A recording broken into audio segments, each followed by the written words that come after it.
All right, we need to talk about a major policy shift happening in one of the world's most critical energy markets. A single country is changing the rules of the game, and honestly, the shockwaves could rattle the entire global nuclear industry. And yeah, that's really the million-dollar question, isn't it? Because when the top player on the field makes a big move, everybody else has to react. And we're not talking about just any market. This is the fuel that powers nuclear reactors all around the world.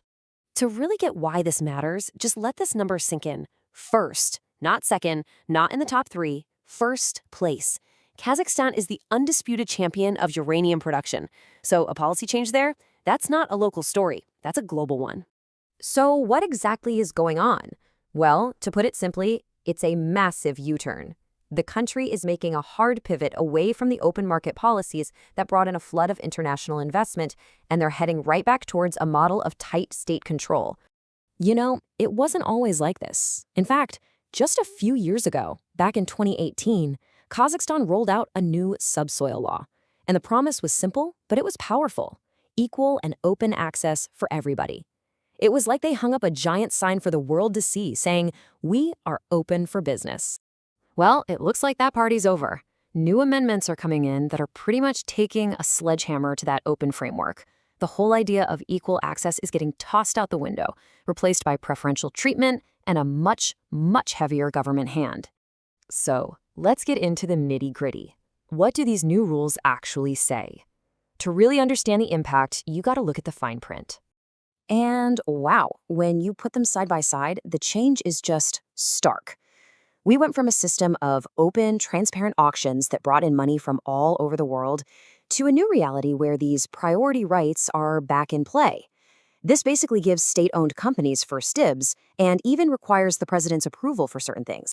So what in the world are these priority rights? Well, think of it like a VIP pass for the government's favorite companies. It's a legal tool that lets them give preferential treatment to national firms, allowing them to jump the line and grab mining rights without having to compete in a fair and open auction. And when we zoom in on the uranium sector itself, the changes are pretty profound. I mean, the biggest one, new exploration is essentially going to be monopolized by the national company, Kazatomprom. That means all that private investment that was pouring in to find the next big deposit, it's now effectively being shut out. Okay, so those are the new rules on paper. But what does this actually mean for the real world?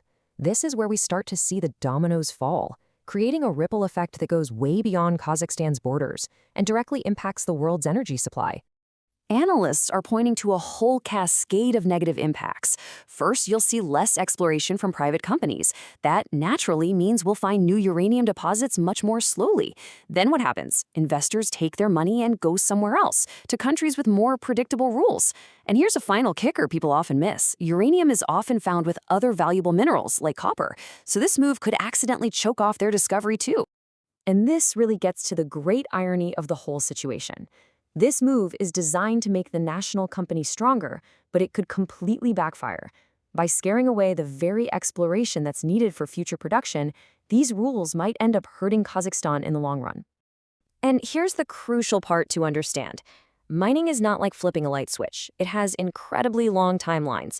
A decision today to cut back on exploration, well, it doesn't hurt production tomorrow, but it creates a huge risk of supply shortages 5, 10, or even more years down the road, which is right when global demand for clean nuclear energy is expected to be climbing.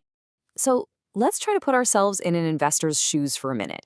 Imagine you poured millions into Kazakhstan because you trusted those 2018 promises. This reversal has a massive chilling effect. The problem isn't just the new rules themselves, it's the sheer unpredictability of it all. I mean, just look at this timeline. You can see this brief golden era of openness where investment just exploded. But now, with these huge changes, all that stability is gone.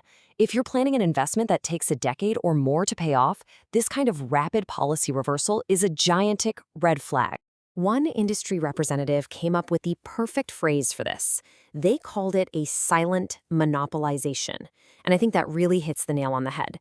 It's replacing a clear, transparent, rules-based system with what they call human decision-making, which is just a nice way of saying a much more unpredictable and potentially biased process. So where does all of this leave us? We're looking at a classic dilemma, really. It's a case of balancing what they see as short-term gains in state control against some very real, very serious long-term risks to production and investment. So what's the bottom line here? Well, in the short term, things will probably look fine on the surface. Kazakhstan will keep pumping uranium from its existing mines.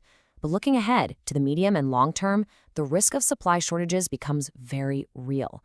And as for investors, yeah, you can bet the reaction is going to be negative, with a serious risk that capital is going to start heading for the exits.